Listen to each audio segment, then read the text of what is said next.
Welcome back to my YouTube channel that is Prakash Sharma ji talks. और आज हम टॉक करने वाले हैं और एक विषय के बारे में। हम सब लोग, बहुत सारे लोग जो है मंदिर को जाते हैं, मॉस्क को जाते हैं, चर्च को जाते हैं, ठीक है। और हम भगवान को या दर्शन करते, ऑलमाइटी को दर्शन करके जब घर को आते, घर में अभी कदम भी नहीं रखे कि हम लोगों को जो है बेचैनी सताने लगती है, हम लोगों को एक अशांति महसूस फील होते रहता है। ऐसा क्यों? हम लोग अभी भी तो मंदिर को जाके आए, अभी भी तो चर्च को जाके आए, अभी तो हम लोग मॉस्क को जाके आए, वहाँ पे तो हम थोड़ी देर के लिए, ठीक है, थोड़ी देर के लिए मन तो शांति था। मगर जैसे ही हम घर को वापस आए, ठीक है, जैसे ही हम घर को वापस आए, हम लोगों को एक बेचैनी शुरुआत हुई, हम लोगों को एक अशांति शुरुआत हुई। ऐसा क्यों? अगर आप ये प्रश्न मुझको पूछोगे तो मैं आपको इसका एक सरल सा उत्तर दूंगा। बिकॉज ऑफ द स्वार्थ, बिकॉज ऑफ द स्वार्थ। इसका रीजन है स्वार्थ है। हम लोग स्वार्थ मतलब क्या है? स्वार्थ is nothing but in Bhagavad Gita it is saying that we are expecting something. मैंने ये किया, मुझे अब ये चाहिए। हम लोग जब एक्सपेक्ट करते कुछ भी रहो, किसी भी तरह का, मैं ये किया, मुझे ये चाहिए, ऐसा कुछ भी एक फिर something what we are expecting, उससे हम लोग क्या कहते हैं? स्वार्थ कहते हैं। अब स्वार्थ का ऑपोजिट क्या है? निष्काम। उसको एक्सेप्ट ही नहीं करना।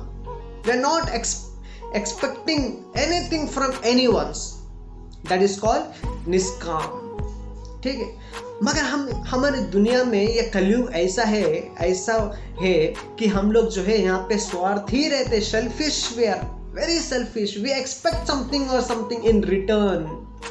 जैसे कि उदाहरण के लिए एक बिजनेसमैन बहुत विनम्र के साथ जो हो, very cool he will be dealing his customers. क्यों? क्योंकि उसको कुछ वहां से आ रहा है। इसी तरह डॉक्टर्स कुछ काम करते, वो something they expect. Teachers they give knowledge, they expect something. Okay, everyone in this world are expecting something for their service. आप मुझे ऐसा कोई भी बताओ जो बिना मतलब मुफ्त में कर रहे, ऐसा कोई है नहीं है दुनिया में। ये कलयुग है, इसलिए हम कहते हैं कि ये कलयुग है, कलयुग है, ठीक है, कोई भी नहीं है।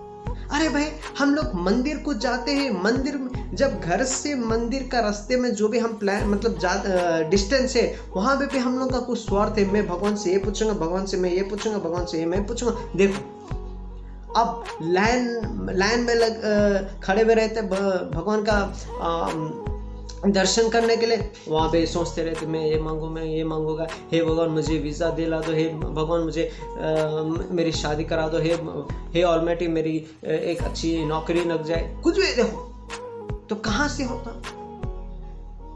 इस दुनिया देखो कैसा ये कलयुग आ गया। देखो, हाँ, अगर आप कभी भी आप आजमाना, ठीक है, आप जो है कुछ भावना मतलब रिटर्न में नहीं पाने के लिए कुछ भी हो, थोड़ा पैसे दे दो या थोड़ा खाना दे दो, कुछ भी करो, आपको दिन में इतना सुकून मिलता ना। You should not expect during that time anything from that other guy.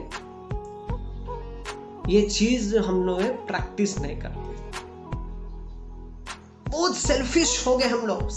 Everyone expect something. मैंने ये किया तो मुझे ये चाहिए, मैंने ये किया तो मुझे ये चाहिए। Oh my God, her even almighty के सामने भी हम एक्सपेक्ट करते हैं।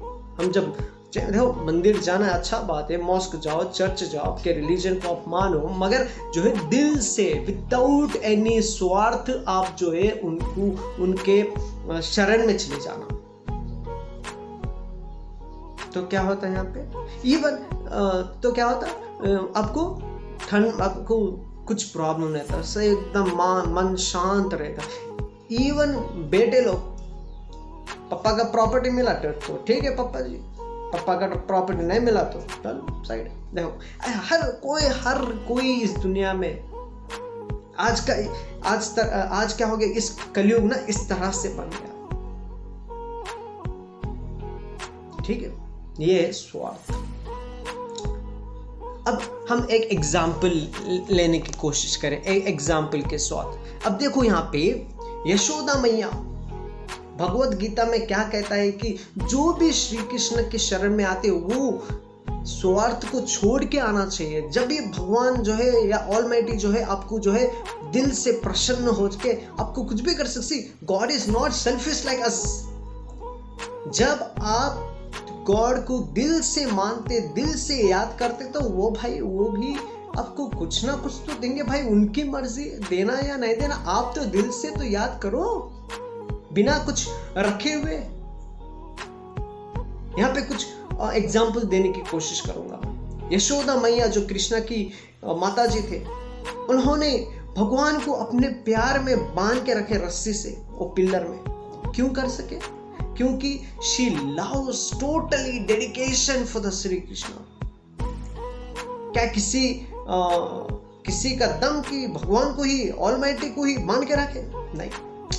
वो जब हम दिल से nothing we are expecting, ठीक है, ऐसा हम मोहब्बत हम शरण में जाते हैं ना ऑलमाइटी के, तब हम जो है भगवान को भी, ऑलमाइटी को भी अपने प्यार में बांध सकते हैं। और एक ऐसी एक उदाहरण है, वो है ध्रुव महाराज। ये एक महाराज थे। व्हेन ही वाज 6 साल के थे ना, वो क्या के वो अपने पापा के कोख में जाके बैठना चाहते थे, मगर उनके पापा उनको अलाउ नहीं करे। उनके सौतेली माँ थी। वो सौतेली माँ बोली, भाई अगर बेटा तेरे को अपने पापा के गोद में बैठना है तो तेरे को मेरे पेट से जन्म लेना था, तूने नहीं लिया इसलिए तुझे नहीं मिलता हो। उन्हें बहुत दुख लगा। He was only 6 years old। बहुत दुख लगा। ये बात सुन के अपने मम्मी के पास गया और सुनती के पास गया और बोला कि मैं अब भगवान का दर्शन करूंगा, मैं श्री कृष्ण का दर्शन करूंगा और मैं उनसे पूछूंगा कि मुझे जो है अपने पापा बहुत मोहब्बत करे, ऐसा कुछ दे दो बोल के। रातों रात अपने मम्मी से परमिशन पूछ के चले गए जंगल को चले गए। 6 years old boy he was। 6 महीने के कड़ी तपस्या करने के बाद जब श्री कृष्ण प्रकट हो गए उनके सामने, he forgot what to ask। He told, oh my God, oh my Lord, oh my Almighty, I am very happy that you have presented, that you are in front of me। अपने आप के दर्शन कर दिए। God asked, बेटा आपको क्या चाहिए बोलो। नहीं भगवान मुझे कुछ भी नहीं चाहिए, मैं तो वो पत्थर ढूंढ रहा था मेरे सामने जब हीरा पड़ा हुआ था। बट भगवान आस्क्ड, आपका मन में जो भी इच्छा है मैं आपको दूंगा। नहीं भगवान मुझे कुछ भी नहीं चाहिए, ये मटेरियल थिंग्स मुझे कुछ भी नहीं चाहिए। मुझे 100 साल जब तक मेरे अंदर शरीर में जान है, मैं आप ही का भक्त होना चाहूँ। देखो, he thought to ask something but he did not ask। Then God also told, don't worry, whatever is there in your mind, in your heart, everything I am going to fulfill। तो fulfil भी हो गए, वो ध्रुव लोक के महाराज बन गए। ठीक है, इसी तरह और एक एग्जाम्पल भी है, वो है Sudama and Shri Krishna was the best friend। Sudama was ready to lead his life in a poor condition। खाने तक कुछ भी नहीं था उनके पास, कुछ भी नहीं था। उनकी पत्नी सुशीला ने फोर्स किया, जाओ आपके फ्रेंड के पास एक बार जाओ, आप पूछो उनसे। नहीं, मगर वो कथा भी एग्री नहीं था। मगर भी सुशीला के वजह से, फोर्स की वजह से वो जो है छोटा सा एक थौली में जो है the favourite food item of Krishna के पोटली बना के लेके गए थे। जब वो मिली उनके साथ, जब बात करें, वो सब भूल गए कि मैं क्यों आया, किस लिए आया था, क्या मेरा मकसद था, भूल गए। वो बोले नहीं, मैं कुछ भी नहीं पूछूंगा मेरे दोस्त से। कितना भक्त, कितना लव, कितना affection, nothing, no not expecting anything. मगर जब वो वापस अपने घर को गए, सब कुछ मिल गया था उनको। देखो, पूछे नहीं मगर भी सब कुछ मिल गया। That is called true love without selfishness. से हम कहते हैं मोहब्बत। जब भगवान, जब ऑलमाइटी को हम याद करते हैं ना, तो दिल से याद करना चाहिए। कोई भी सेल्फिशनेस नहीं रहना चाहिए हमारे मन में। ठीक है, और एक एग्जाम्पल कहता हूँ, मेरा एक दोस्त है, वो जब भी मेरे घर को आता है पता नहीं फोन में लगा हुआ रहता है, चैटिंग करते रहता है, हमेशा 24/7 वो फोन को देखते रहता है। मैंने पूछा भाई क्या हुआ तुझे? वो बोला अरे भाई ऐसा ऐसा बात है, एक लड़की पसंद है, मोहब्बत करता हूँ बेजान से, उसका रिप्लाई हमेशा देखते रहता हूँ, वो करती कि नहीं। मैं बोला अरे भाई मूर्ख है तू, Why you're expecting something? वही मोहब्बत जो है तुम ऑलमाइटी के ऊपर दिखाओ। अगर ऑलमाइटी खुश हो गए तो पता नहीं कल के दिन तुम्हारी हो सकते, मगर why you're leaving almighty aside and you are dedicating your love towards someone? करना है तो करेंगे, नहीं करना है तो नहीं करेंगे, but show your same love to the God, to the Almighty, without being selfish. भगवान को ऑलमाइटी ऑल्सो वो भी चाहते हैं कि मैं कोई भक्त का प्यार में खो जाऊं। ये तो कोई भी नहीं सकते कि हम लोग उनको ऐसा करें। मतलब हम चाहते हैं कि भगवान जो है सभी को खुश रखे कैसा, मगर आप जो है उसमें निस्वार्थ मत रखो ना, मतलब स्वार्थ कुछ होना नहीं चाहिए आपके साथ। अगर आप जो भी मांगे भगवान ने पूरा कर दिया, ऑलमाइटी ने पूरा कर दिया, हाँ भगवान है, ठीक है वो नमः शिवाय, भगवान नहीं है, मतलब आपने जो मांगा वो पूरा नहीं हुआ तो भगवान नमः नहीं। ऐसे लोग आए हैं आज, ऐसे लोग आए हैं, क्या करें? देखो, तो समझने की कोशिश करो कि डोंट बी सेल्फिश। सिर्फ भगवान के जब मंदिर को जाते वैसा नहीं, कभी भी selfish, don't expect anything, that is better.